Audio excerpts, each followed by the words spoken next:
So recondition গাড়ি কেনার ক্ষেত্রে আমরা সবাই জানি এরকম একটা অকশন শিট থাকে। সো এই অকশন শিটগুলো আমরা যখন দেখি আমরা অনেকেই বুঝি না, কারণ এগুলো ইউজুয়ালি জাপানিজ ল্যাঙ্গুয়েজে লেখা থাকে। বাট রিকন্ডিশন গাড়ির একটা মেইন পার্ট হচ্ছে এটার গ্রেড, এটার এক্সটেরিয়ার ইন্টেরিয়ারের গ্রেড, কী কী অপশন আসতেছে, কি চ্যাসি কোড, অ্যান্ড এখানে যে একটা ডায়াগ্রাম থাকে আপনারা যদি দেখেন, এই ডায়াগ্রামে ইউজুয়ালি দেওয়া থাকে গাড়ির কোন পার্টসে কোনো ড্যামেজ আছে কি না।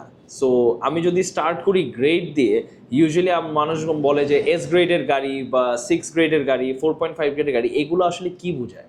এইগুলো আসলে বোঝায় S grade is basically brand new, anything less than 5,000 kilometers or less. 6 is basically almost brand new, but এটাতে হয়তো একটু মাইলেজ থাকে এরকম কিছু। 5 is basically with excellent condition with minor damages. Minor damages বলতে আসলে ওরা জাপানে অকশন করার সময় যেটা যে বোঝায় ছোটোখাটো স্ক্র্যাচ থাকে, যেটা আমাদের আসলে চোখে পড়ে না, বাট ওইটা ওরা অকশন যখন গ্রেডিং করে ওগুলো পয়েন্টগুলো উল্লেখ করে। অ্যান্ড 4.5 যেগুলো আসলে সবচেয়ে বেশি সেল হয় গাড়িগুলো, 4.5-এর গাড়িগুলোতে একটু হয়তো টাচ আপ থাকে বা স্ক্র্যাচ থাকে, ওই গাড়িগুলো হচ্ছে 4.5।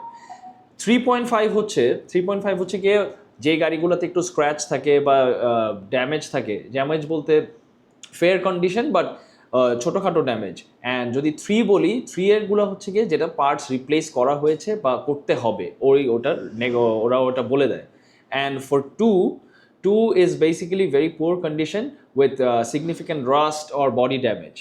And last যেটা হচ্ছে 1 is basically modified vehicle, মানে এটার ইঞ্জিন হয়তো চেঞ্জ হয়েছে, কোনো পার্ট সোয়াপ হয়েছে, সিমিলার টু আর গ্রেড, যেটা সবাই বলে আর গ্রেড কিন্তু মানেই যে গাড়িটা খারাপ তা না। আর গ্রেড ইউজুয়ালি হতে পারে there is been a damage on the rear side of the vehicle, মানে হচ্ছে গিয়ে পিছের বাম্পারটায় ড্যামেজ ছিল অ্যান্ড পিছের বাম্পারটা রিপেয়ার করা হয়েছে বা রিপ্লেস করা হয়েছে। সো দ্যাটস বেসিক্যালি গাড়ি হয়তো 1000 কিলোমিটারও চলা হতে পারে, বাট পিছের ড্যামেজের জন্য এটা আর গ্রেড করা হয়, কিন্তু if you replace it it's basically brand new again.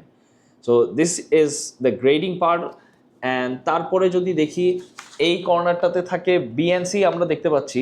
So এইটা হচ্ছে একটা G63-র অকশন গ্রেডিংয়ের শিট।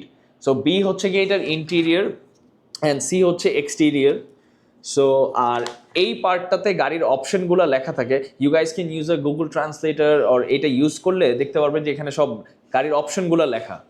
অ্যান্ড এখানে হচ্ছে গাড়ির মাইলেজ, এখানে একটা শর্ট ডেসক্রিপশন দেওয়া থাকে জাপানিজে যে গাড়ির কী কী অপশন আসছে বা কী কী আছে গাড়িতে।